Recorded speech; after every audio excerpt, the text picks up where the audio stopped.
For a stationary coop, you kind of have to put on a face mask. I just have my Hey Bernice bandana. It can get pretty dusty. Today's video is sponsored by ButcherBox. I'm coming, pig. I'm coming.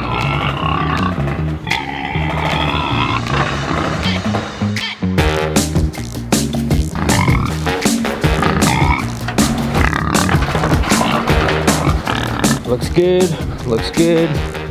Gotta make sure all the netting's nice and tight. Nothing sagging really. Yeah, these plastic things are not working. Hey, big, over here. There we go, there we go.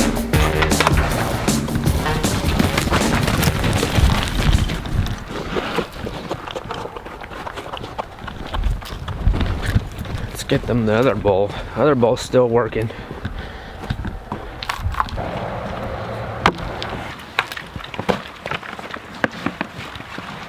Hey, pigs. Lorraine is cooking some salmon today. Not very often do we have salmon here on the homestead, but today's video is sponsored by ButcherBox. So they sent us some salmon and we're gonna cook it today. Currently, we have 3 different style of chicken coops. How are you gonna clean all this poop? We have a chicken tractor,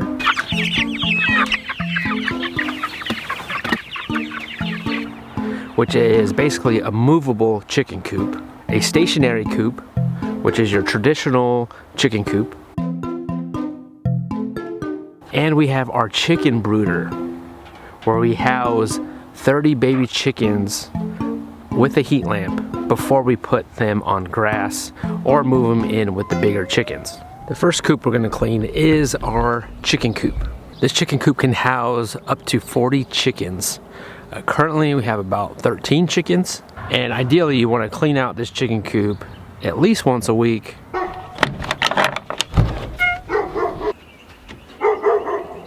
For a stationary coop, you kind of have to put on a face mask. I just have my Hey Bernice bandana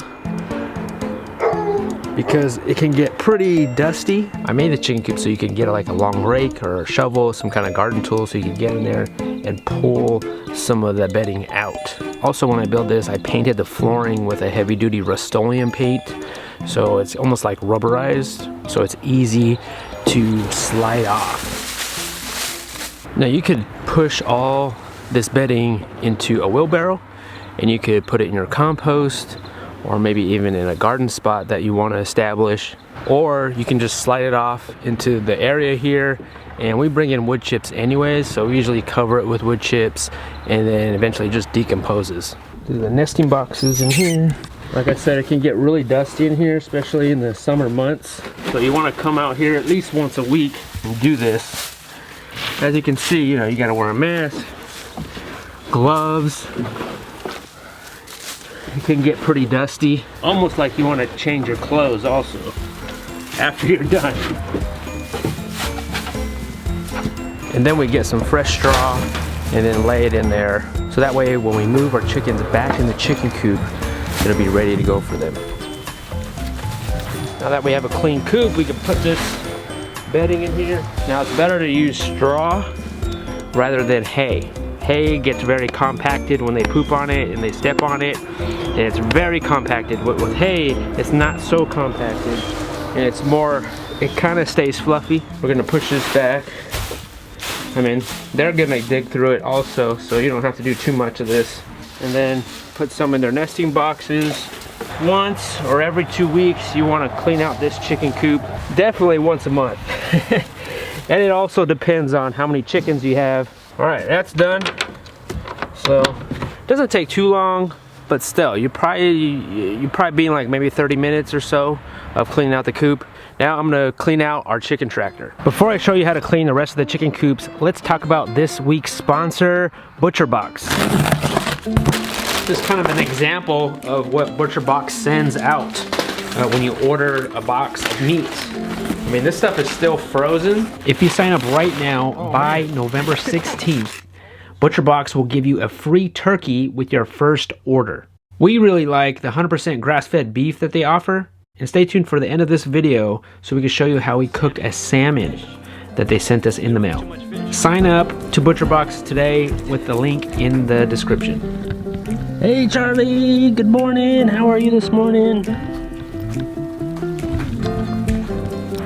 All right, next we have our movable chicken coop, otherwise known as a chicken tractor. These egg layers have been in here for about a week.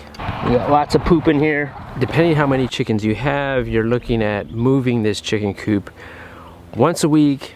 I would do it at least every 2 weeks. We have this Premier One netting here. It's electrified. I don't bring in hay in here usually unless it's really cold. In this chicken coop, if I know it's going to be snowing out, I'll bring in bales of hay and I'll basically line the chicken coop with that inside. When we first moved here, we didn't have this netting because we couldn't afford the netting because the netting is expensive. That's why I made this chicken coop, because I knew that they have room in there and I could leave the chickens in there if I wanted to. And I did early on. But then once I got the netting, I was able to move the chicken coop out. This is the same chicken coop we use for our meat chickens. And to clean this chicken coop, all you have to do is move it. I got this chick lift wheel system. Today we're gonna move this chicken coop backwards. And if you just have them in this chicken coop and you don't have a fence, you could just move it the length of the chicken coop and you're done.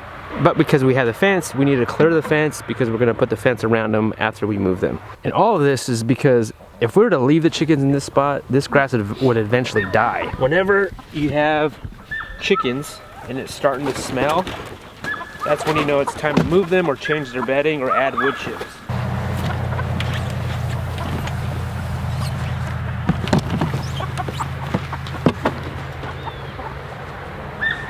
There. Essentially, that's all you gotta do to clean this chicken coop. You just gotta move it to fresh grass. They're already eating the grass. Fresh grass with no poop on it. Fuzzy Muggins, what's up? If you're gonna move netting, the best time to do it is when the chickens are in there, early in the morning. Before you let them out is when you move them, and then you put the netting, and then you let them out. With this chicken coop, you don't need the netting, because look at, they're perfectly happy with all this grass, as long as you move them every single day. We're basically just making a square with the netting. That's where the chickens used to be, so lots of poop, guys, right here. Another benefit of having chickens on grass is free fertilizer. We still have one more coop to clean, but first let's get these guys out of here. I'm sure they want to get out. Hey Freddy, what's up?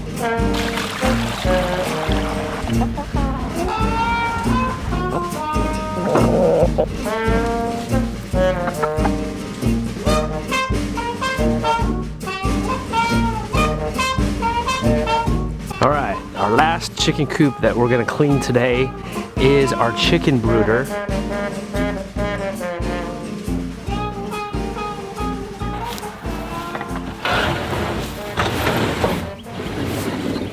With 30 baby chickens, I clean this out every time we get new chickens. I keep adding to this, which is once a month. I keep adding to this bedding every few days.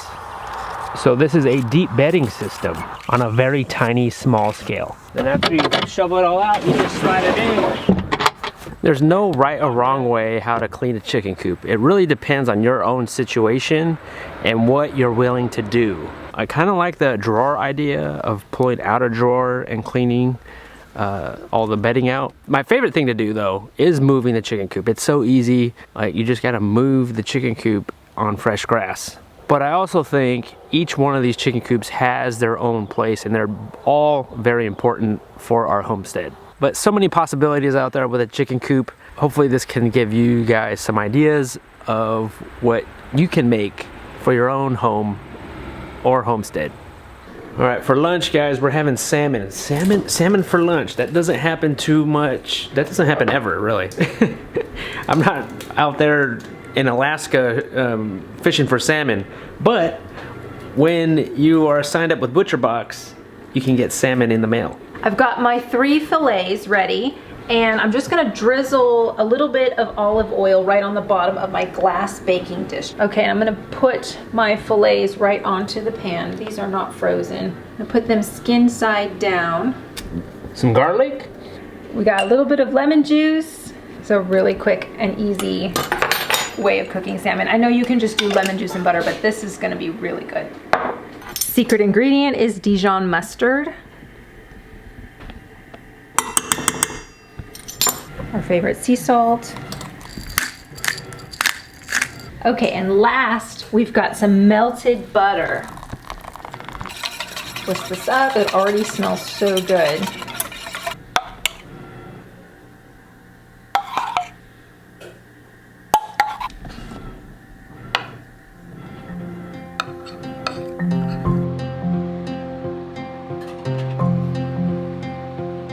For the salad, it's just some shredded carrots, cranberries, walnuts, arugula, and some simple salad mix. Okay, it's been in the oven for about 15 minutes and it is ready and it smells amazing. This is a big lunch. This is a big lunch, but we're hungry. Yeah, so we got rice, homemade rice, salad, and some salmon from Butcher Box. And this rice has been cooked with our chicken stock, and it's gonna taste extra yummy.